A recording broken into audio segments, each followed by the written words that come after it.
presento a la doctora Mari Carmen López Vega. Mari Carmen hace ya muchos años que la conozco, desde la facultad, así que imaginaros si ha llovido.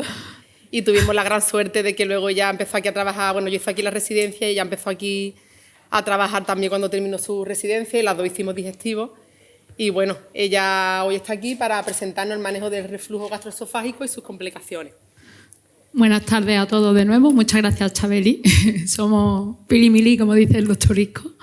Y nada, yo espero resumir lo máximo posible el manejo de reflujo gastroesofágico y de las complicaciones. Yo me he basado fundamentalmente en el consenso de la ESGE del año pasado, de 2022, y a la misma vez salió el consenso de la AGA, que no hay 2 o 3 datos que no son concordantes con el manejo nuestro a nivel de aquí nacional, pero fundamentalmente son los 2 iguales.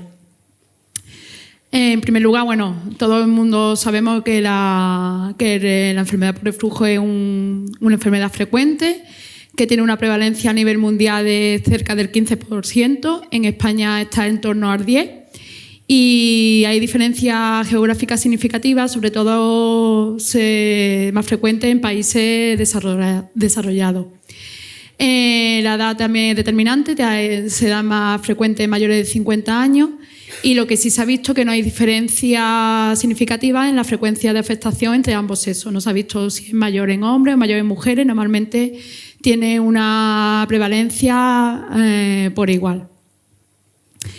La enfermedad por reflujo, aunque parece benigna en la mayoría de los casos, pero tiene un impacto en la calidad de vida, y los estudios de varios autores en el consenso de la ESGE, a través del cuestionario de salud SF36 y el Quality of Life in Reflux, se ha visto que produce un gran asentismo laboral.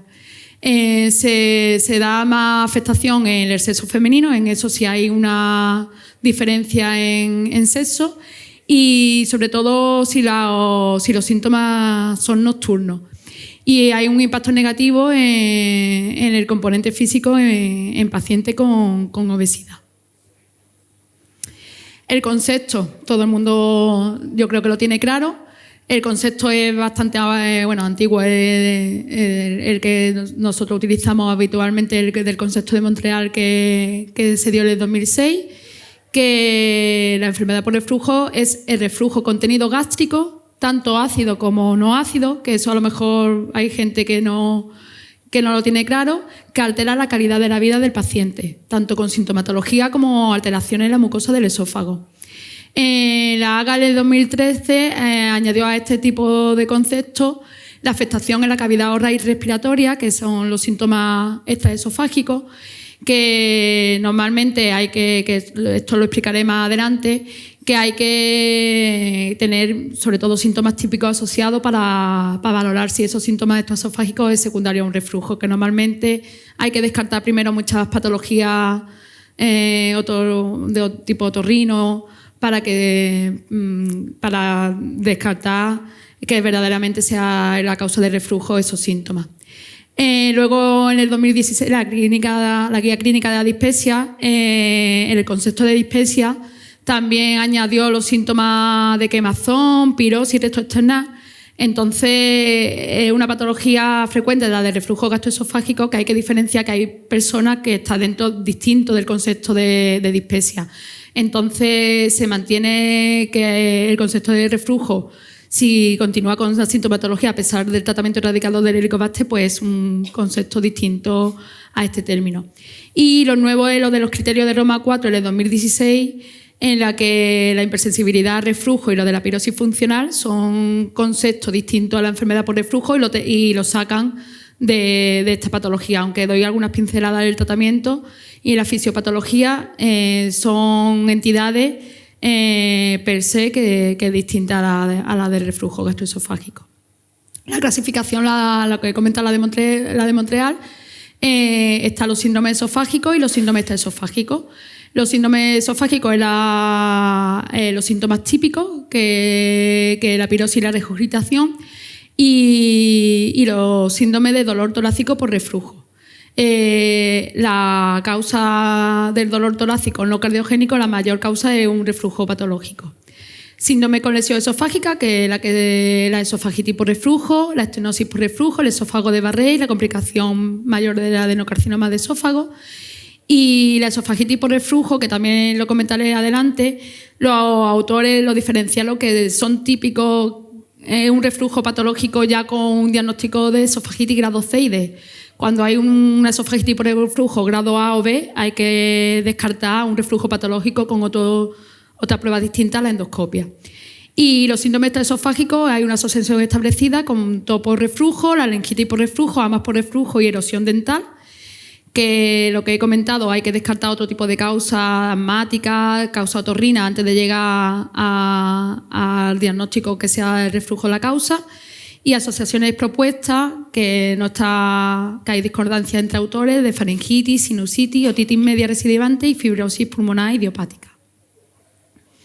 Hay otro tipo de clasificaciones en los últimos años, distintas a la de Montreal, que se divide en 4, que son los pacientes con sensación dolorosa, en la que entraría la pirosis y el dolor torácico, que normalmente con un ensayo con IVP se llegaría al diagnóstico. El dolor torácico está ahí intermedia, que hay autores que defienden mejor que de inicio haga una pechimetría para descartar un reflujo patológico. Paciente con sensación de ascenso líquido o comida, que sería la regurgitación y la rumiación, en que también el ensayo con IVP también nos llegaría a lo mejor a un diagnóstico de una enfermedad por reflujo, aunque a lo mejor hay que hacer distintos estudios con pechimetría.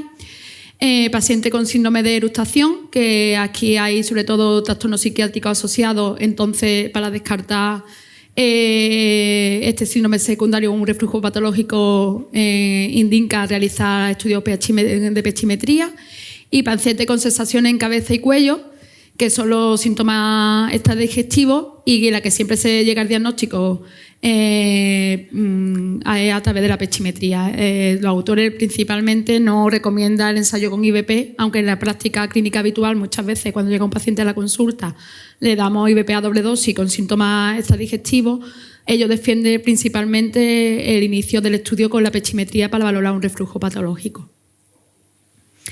Los factores de riesgo y protección, aunque se ha visto que son factores de riesgo con evidencia clínica, el tabaco, la obesidad, la hernia de hiato y el ejercicio físico.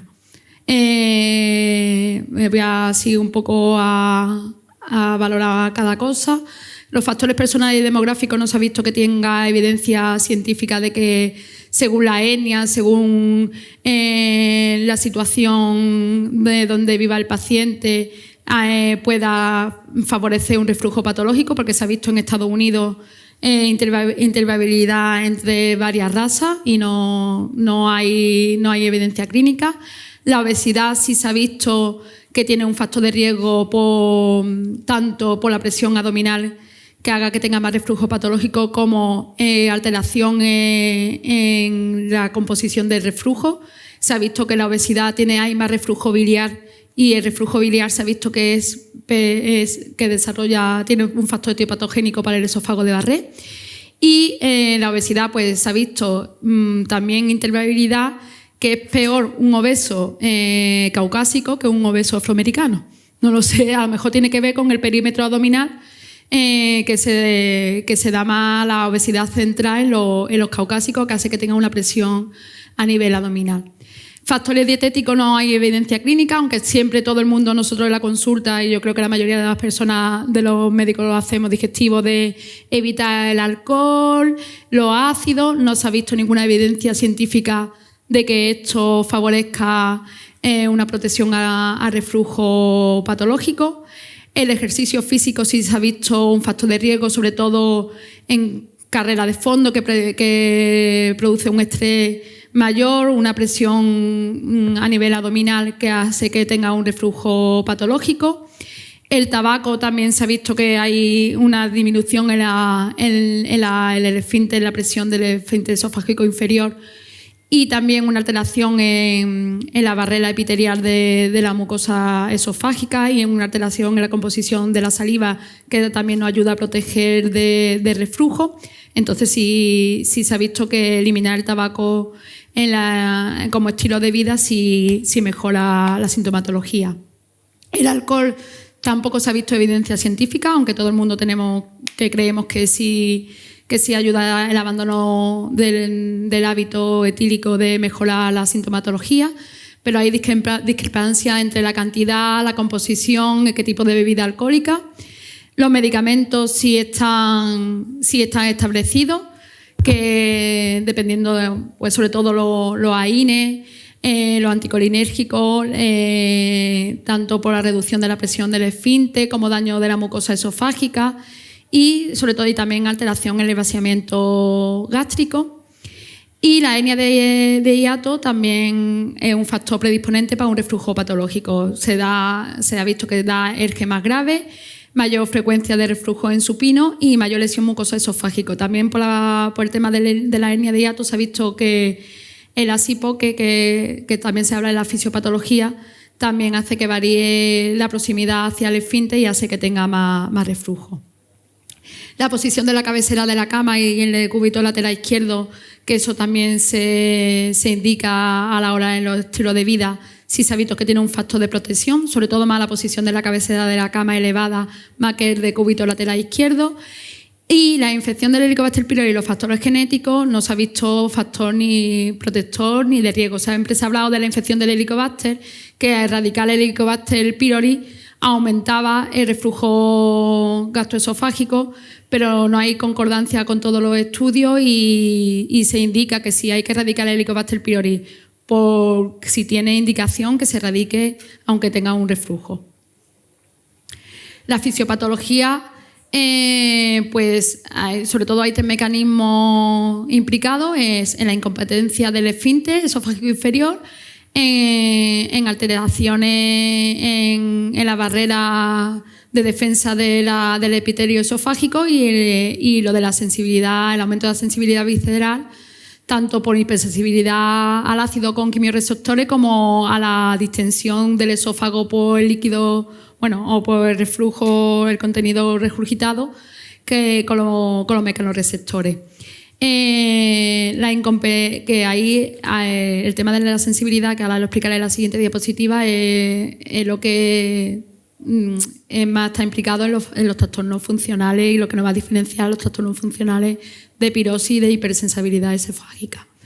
El esfínter esofágico inferior, todo el mundo tenemos que un esfínter hipopresivo tiene más riesgo de que tenga un mayor reflujo.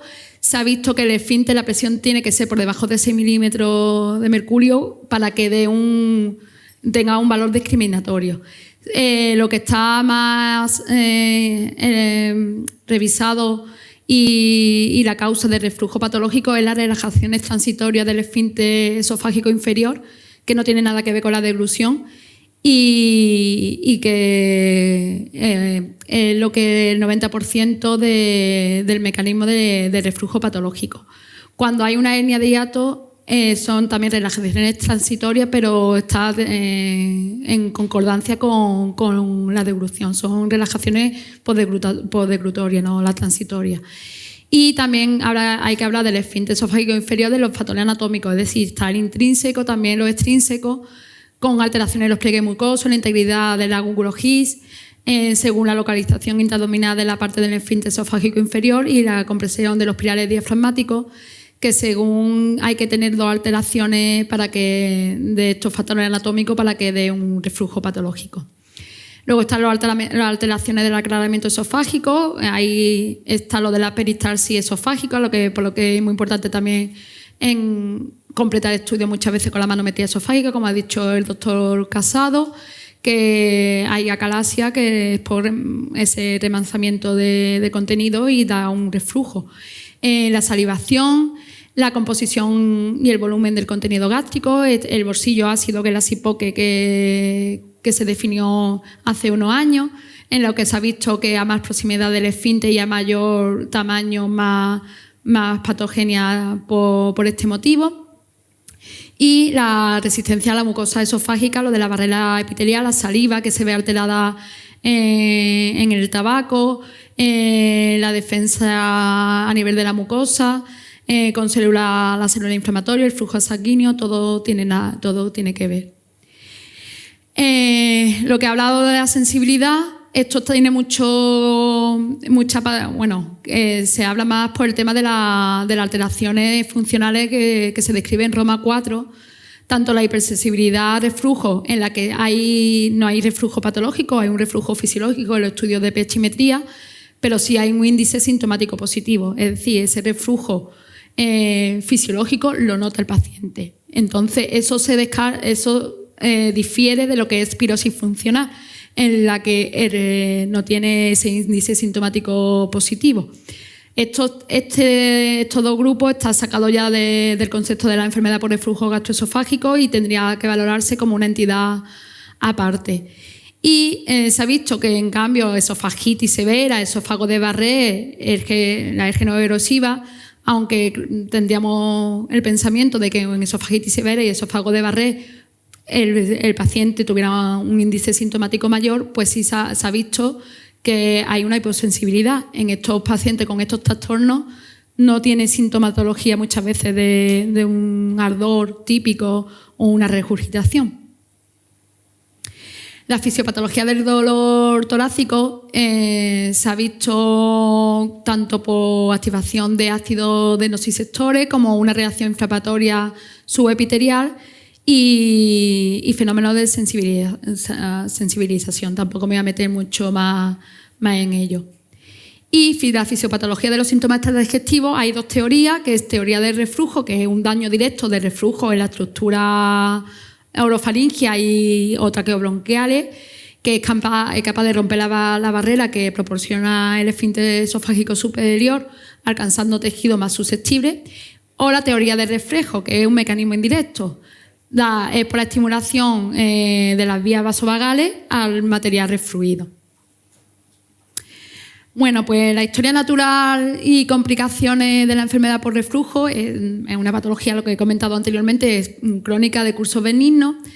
Hay autores que defienden que es variante y hay autores que defienden que es estable. Normalmente lo que yo abogo más es que tiene una estabilidad clínica. El paciente, si tiene una enfermedad por reflujo de larga data, que se recomienda, lo que he comentado, en pacientes de mayores de 50 años o por riesgo de esófago de Barré o grasa caucásica o obesidad central, si le hace una endoscopia, si no tiene esófago de Barré, ya no lo va a tener a lo largo del año. Eso es lo que algún autor le defiende, de que es más estable la enfermedad por reflujo. Las complicaciones no me he querido tampoco meter mucho en ellas, porque todo el mundo lo conocemos, el esófago de Barré, que el cambio del epitelio columnar metaplásico, que normalmente metaplásico sin displasia tiene un riesgo de un 0,3% a adenocarcinoma esofágico, y los que tienen displasia ya el riesgo sube a un 7%. La úlcera esofágica, que normalmente son en esofagitis grave grado C y D, que puede haber úlcera, y la estenosis péptica, que normalmente llega después de una esofagitis severa mal curada. Las indicaciones, esto es lo que nos ocupa más, las indicaciones y los rendimientos de las herramientas diagnósticas. Normalmente, en un reflujo típico con pirosis y regurgitación sin ausencia de síntomas, podemos llegar a un diagnóstico con un cuestionario clínico. Tiene una especificidad y una sensibilidad baja, pero al no tener síntomas de alarma podemos poner un tratamiento para el tema de la enfermedad por reflujo y es muy útil, sobre todo en la consulta de atención primaria.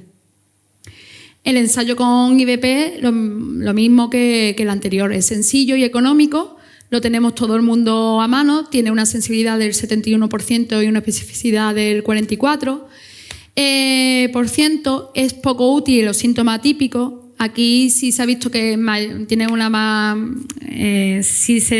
mejor el diagnóstico con el ensayo con IVP en el dolor torácico que los síntomas extraesofágicos. y no pierde eficacia ante los criterios diagnósticos objetivos, endoscopia o pH-metría. Es decir, que con que usamos un ensayo con IVP previamente a estos tipos de pruebas de diagnósticas, no va a perder eficacia. Aquí sí hay una discordancia entre la AEG y la AGA. En la AEG el ensayo con IVP normalmente es 1 a 2 semanas y luego se reevalúa al paciente a las 2 semanas y si ha tenido una respuesta parcial se pone un IVP, bueno, se intenta reforzar la dosis de IVP a doble dosis y evaluarlo a las 8 semanas. La AGA directamente lo reevalúa a las 8 semanas. No hace un control a las 1 o 2 semanas porque dice que son pocas semanas para que tenga un manejo sintomático con el tratamiento y normalmente valora al paciente a las 8 semanas directamente sin evaluarlo antes. La endoscopia digestiva alta no es tampoco patognomónica, normalmente hay que realizar siempre si hay síntomas de alarma, si no responde a IVP, evaluar complicaciones. Cuando, por ejemplo, lo que he comentado antes, múltiples factores de riesgo del esófago de Barré, pues personas mayores de 50 años, hombre, caucásico, con obesidad central, con muchos años de reflujo, con síntomas de reflujo y sobre todo para detectar posibles diagnósticos alternativos. Sobre todo en síntomas de pirosis, pues hay que descartar pues trastornos a lo mejor de tipo esofagitis eosinofílica. La biopsia no es patognomónica de una enfermedad por reflujo, es decir, hay datos que no es patognomónico de reflujo patológico, pero por ejemplo para descartar una esofagitis eosinofílica habría que hacerle la endoscopia y la toma de biopsia.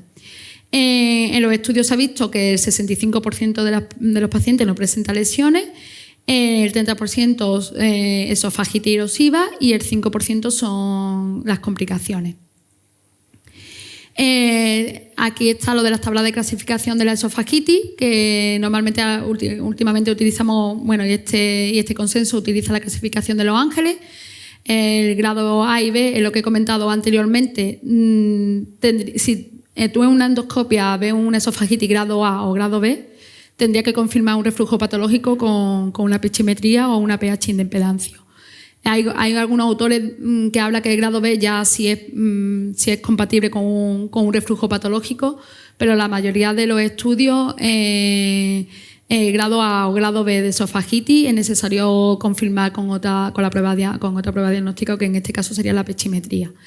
Grado C y grado D, pues compatible con un reflujo patológico. Luego también está la clasificación de Savale-Millier, que la verdad que yo últimamente no la uso, que la usaba en mi época de residente.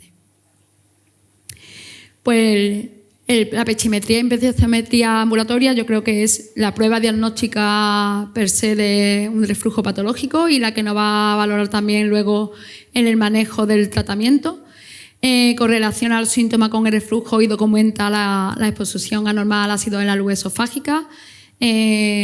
Habitualmente es un pH por debajo de 4, a través con el consenso de Lyon.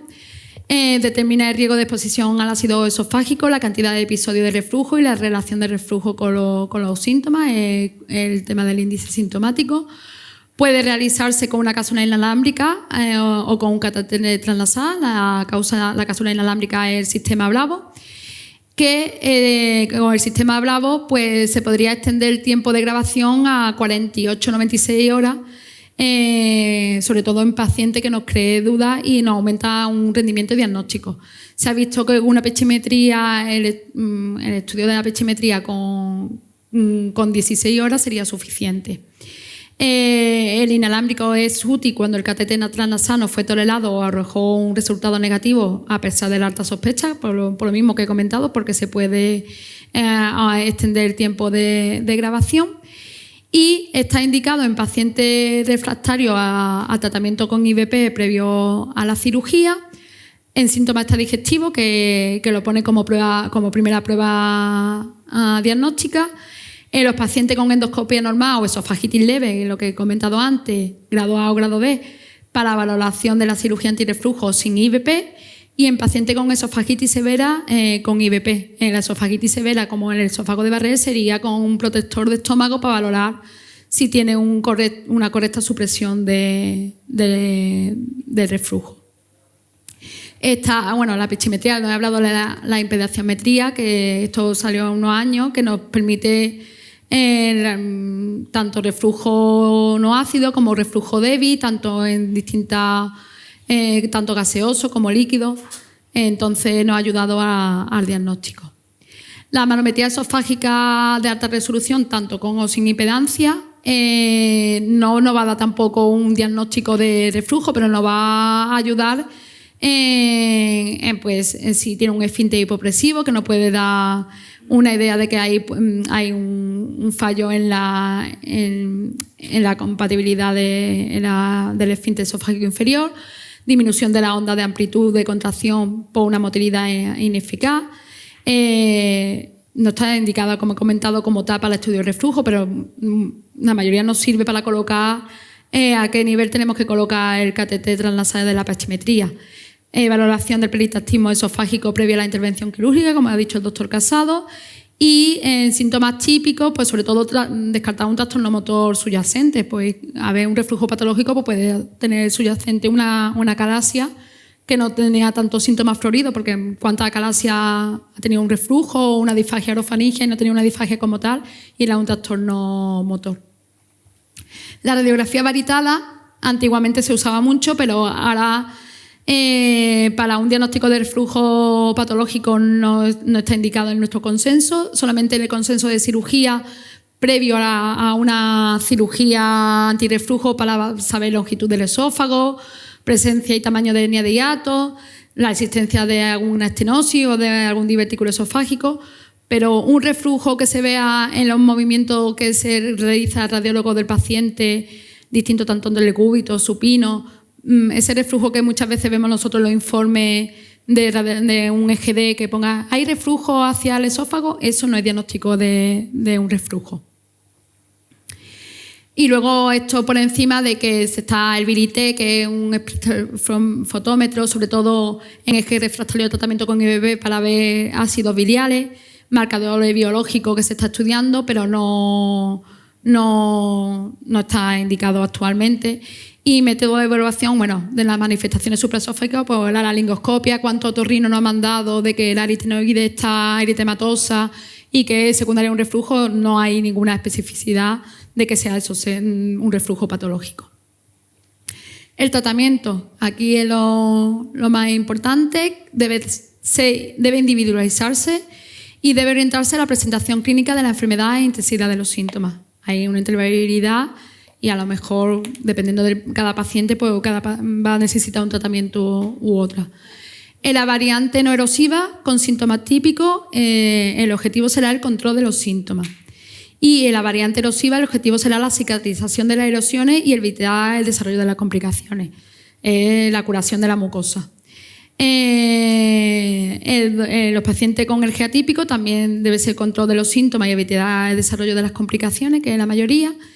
Y el estilo de vida, lo que he comentado, siempre se aconseja evitar grasas, cítricos, bebidas carbonatadas, chocolate, alcohol y café, pero se ha visto que no hay ninguna evidencia científica.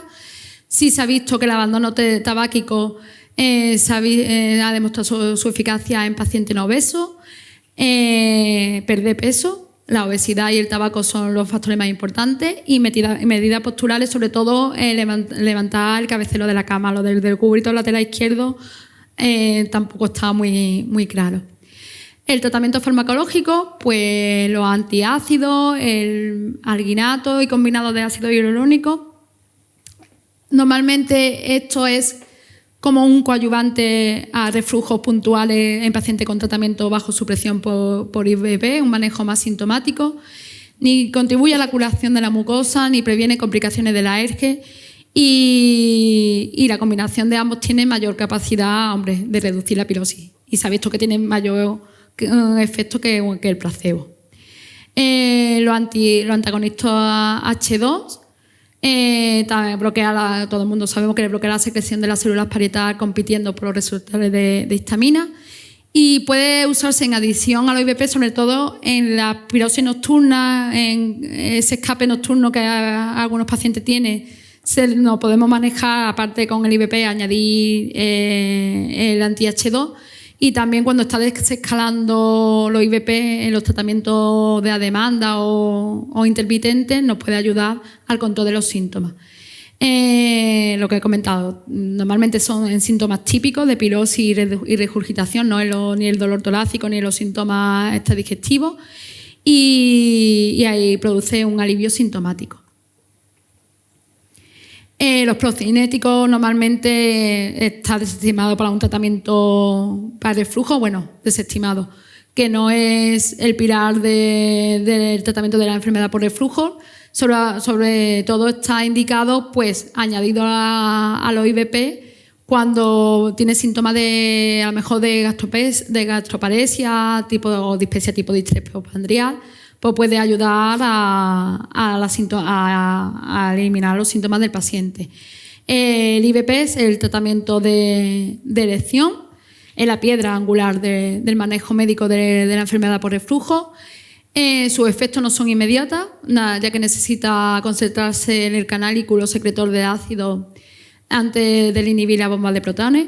Entonces, por eso la AGA aboga por un tratamiento de 8 semanas y valorar al paciente en 8 semanas. Es suprimida hasta que la bomba se regenera, por lo que debe administrarse a diario.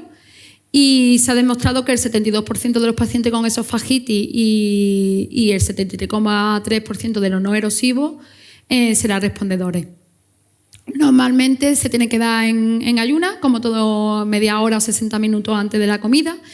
Y lo que leí, la verdad que no tenía mucha idea de esto, es los IVP tipo dual, que tiene el del lansoprazol, que se ha visto que se puede tomar con comida porque tiene una liberación se libera primeramente a nivel del duodeno y luego tiene una liberación lenta en el intestino delgado y se absorbe más lentamente. Entonces mantiene niveles plasmáticos elevados durante en sangre y sin necesidad de tomarlo en ayunas. Y se ha visto que va muy bien para la esofagitis erosiva grave. El baclofeno normalmente es una opción en eje refractario. El baclofeno es un agonista de los receptores GABA y se ha visto, aumenta la presión del esfínter esofágico inferior, entonces nos puede ayudar tanto para un reflujo patológico no ácido como ácido. La guía americana tiene que contactar que haya un reflujo patológico para darlo con un índice sintomático positivo, dado los efectos secundarios que puede tener a nivel central. Se da una dosis de 5-10 miligramos. Y luego el monoprazán, que es un tratamiento que lo habla más, en la guía nuestra no lo habla la guía americana, que hablan de que más del 40% de los pacientes con él que tratado con IVP sufre refractariedad. Y se ha estudiado alternativas para una mayor potencia inhibitoria del ácido. Es un bloqueador del ácido competidor del potasio y suprime fuertemente la producción de ácido gástrico, inhibiendo el intercambio del sodio y potasio en las células parietales.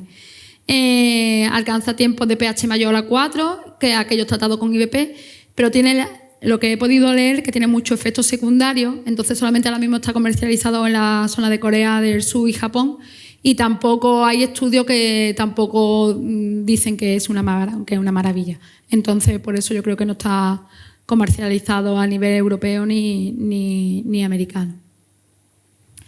No he hablado del sucralfato. Bueno, en las recomendaciones estas generales se habla del sucralfato porque lo habla más la guía americana, que yo creo que también lo utilizamos mucho nosotros en los reflujos estos refractarios que no teníamos antes ni la empedocitometría ni nada.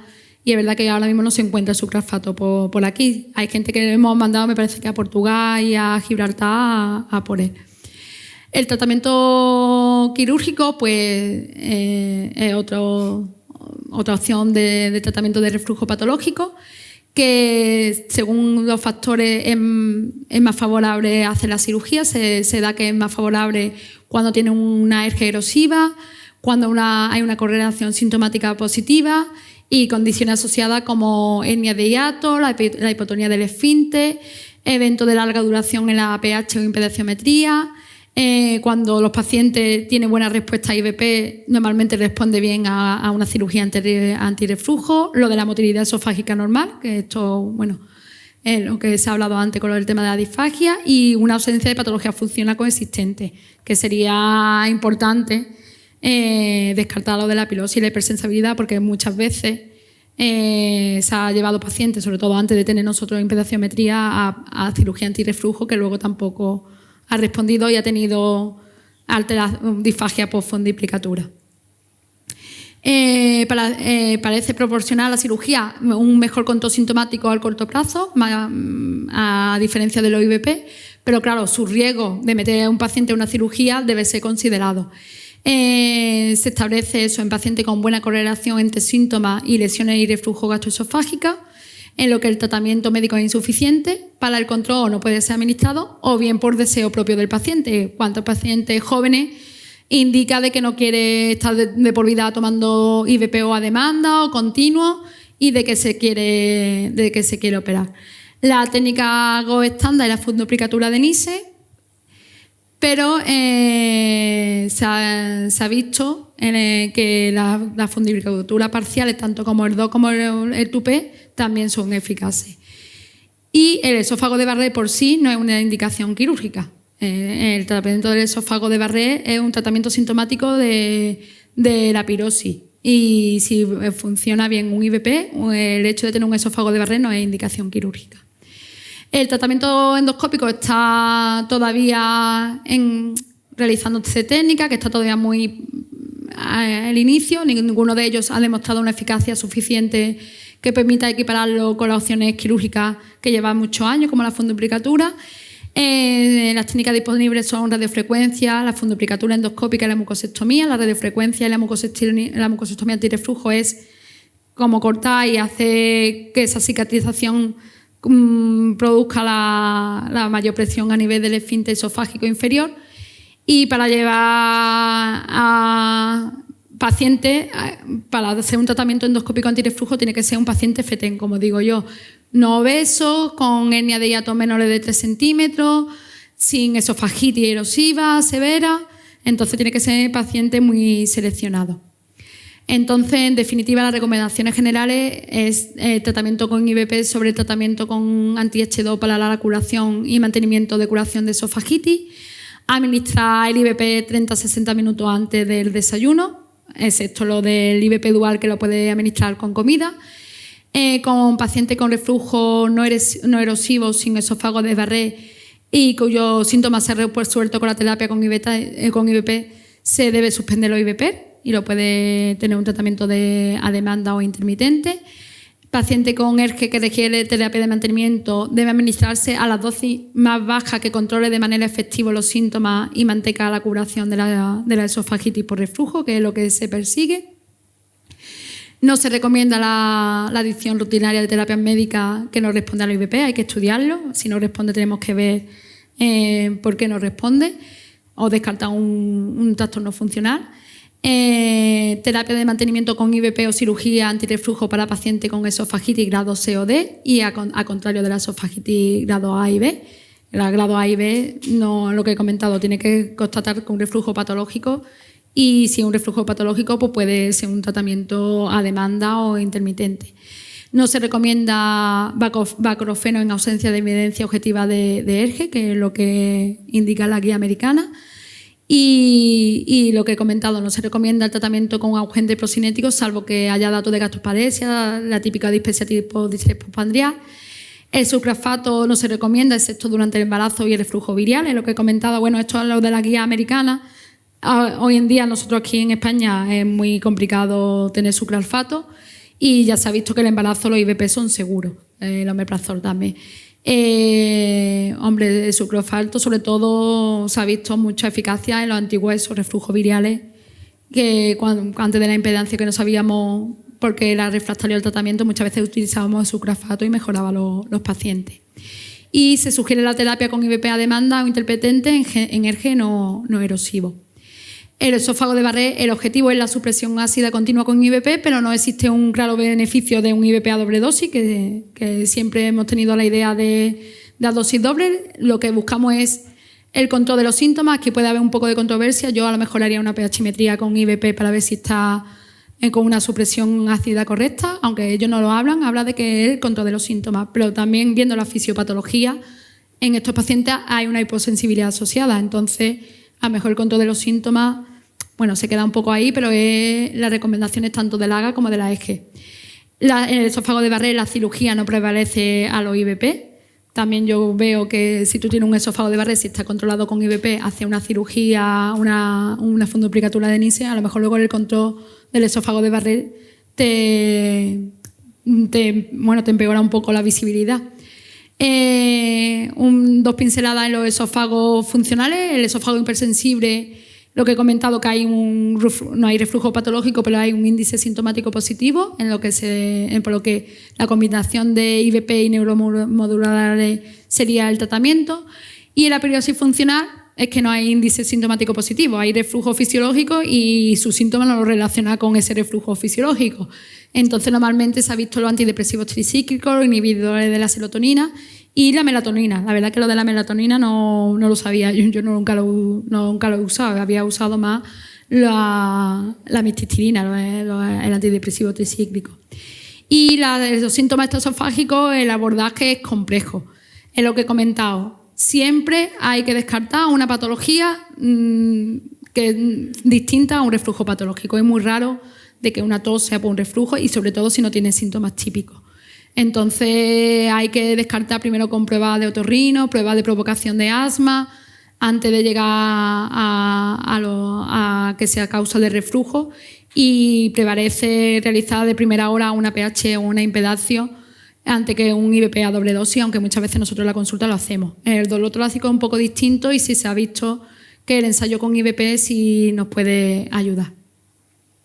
Se ve un poco irregular, que estas son las tablas resumen del consenso, que normalmente sin datos de alarma pues se prueba la IVP a dosis estándar 1 o 2 semanas, y si es parcial o ausente su respuesta, pues ya se dobla la dosis y ya dependiendo de la refractariedad por si haría gastroscopia o no, dependiendo si la tuviera de antes, y ya pestimetría o impedancia. Es lo que he comentado, que en la AGA es distinto, que normalmente siempre valora al paciente a las 8 semanas y no doblan dosis, lo mantiene a dosis sencilla. Y en pacientes con datos de alarma, pues hay que hacer una endoscopia, pérdida de peso, anemia, hemorragia diferida, entonces, sobre todo para descartar o complicaciones y toma de biopsia si nos sugiere a lo mejor una esofagitis eosinofílica, o descartar una esofagitis eosinofílica aunque sea una mucosa del esófago normal. En la valoración inicial, cuando no está confirmada, pues hay que hacer una pH-metría o una impedancia para llegar a un reflujo patológico o descartar trastornos funcionales. Y en los esofagitis grado A y B sin respuesta a la clínica hay que hacer una pH-metría sin IVP. En la esofagitis severa, la C y D, eso es secundario a un reflujo patológico, y la pH-metría sería con IVP para ver si está bien controlado. El dolor torácico, lo que he comentado, que es la causa más frecuente del reflujo patológico del dolor torácico de origen cardiogénico. Y si hay síntomas de alarma, habría que empezar con una gastroscopia, y si se ha visto que si tiene el ensayo de IVP, si nos puede ayudar. Habla de dosis doble 2 semanas, pero normalmente son 8 semanas, de 8 a 12 semanas el IVP a doble dosis para ver si tiene respuesta clínica. Y si no tuviera clínica respuesta con el ensayo de IVP, con una gastroscopia normal, descartando trastorno motor o algún tipo de complicación, se realizaría una pH-metría. Y lo que he comentado de los síntomas estado-digestivos, pues en la tos crónica hay que descartar causa neumológica, otorrina, alérgica. En el asma hace un estudio de hiperreactividad, en la laringitis crónica exclusión de causa de otorrino, lo de la laringoscopia, lo del eritema aritenoide no tiene nada que ver con el reflujo patológico de la mayoría. Y normalmente siempre hay, aunque hay 2 tendencias, el IVP a doble dosis, que muchas veces lo utilizamos, siempre abogan por realizar de entrada una pH-metría. Y el cambio de medida dietética, lo que he comentado, normalmente higiene dietética, pues el abandono tabáquico y perder peso y la posición del cabecero de la cama. Ni cítrico, ni alcohol, eso no se ha visto evidencia científica. Y el IVP es la piedra angular con ayuda de alginato o protectores de la mucosa o anti-H2 en casos puntuales de síntomas esporádicos. Y ya en la refractariedad valorar la evacrofeno, pero más que evacrofeno en la refractariedad sería una cirugía. Y esto es todo.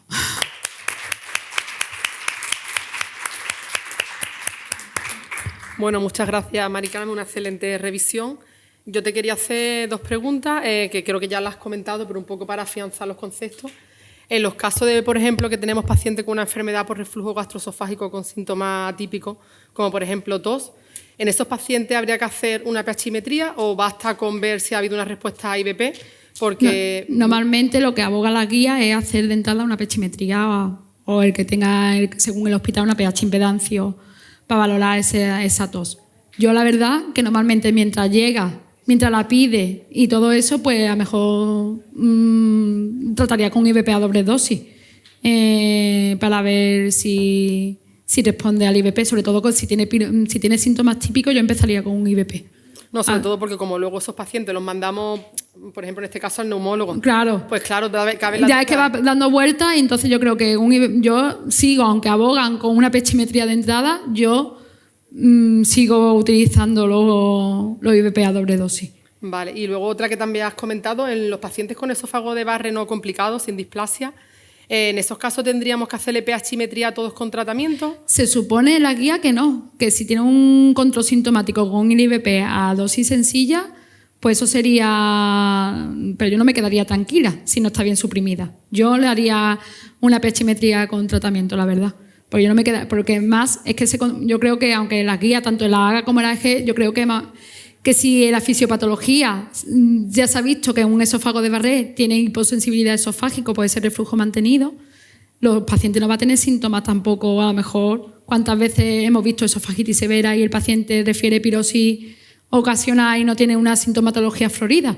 Entonces yo, la verdad, yo en mi práctica habitual pediría una pHimetría con IVP para ver si está bien suprimido con el IVP. Pero es verdad que se ha visto en estudios que el IVP a doble dosis, si tiene un control sintomático de la pirosis, es decir, que no tiene mejoría, ni hay una evidencia científica con el IVP a dosis sencilla. Que si con dosis sencilla tú tienes el paciente asintomático, ese sería el tratamiento. Pero ¿cuántas veces pacientes no encontramos en la consulta que con su esófago de Barré tiene IVP a doble dosis? La mayoría, creo yo, que tiene IVP a doble dosis. Vale, pues bueno, pasamos entonces a la siguiente ponencia. Muchas gracias, Mari Carmen.